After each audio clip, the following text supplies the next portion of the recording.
ఇవ్వడం జరిగింది అధ్యక్ష. అప్పుడు 42.5 నారాయణ పుట్టినరోజు సందర్భంగా నెల్లూరు ముత్తుకూరు గేట్ సెంటర్ అభిమానులు జోరేపల్లి గిరికృష్ణ సతీష్ ఆధ్వర్యంలో వేడుకలు నిర్వహించారు. నారాయణ చిత్రపటానికి పాలాభిషేకం చేశారు.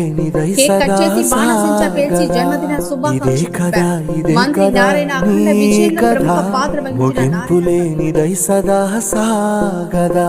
నీ కంటి రెప్పలంచున మనస్సు నిండి పొంగిన ఓ నీటి బిందువే కదా నువ్వెతుకుతున్న సంపద. ఒక్కొక్క జ్ఞాపకానికి 100 ఏళ్ల ఆయువుందిగా, ఇంకెన్ని ముందు వేచనో అవన్నీ వెతుకుతూ పదా. మనుష్యులందు నీ కథ మహర్షిలాగా సాగదా, మనుష్యులందు నీ కథ మహర్షిలాగా సాగదా.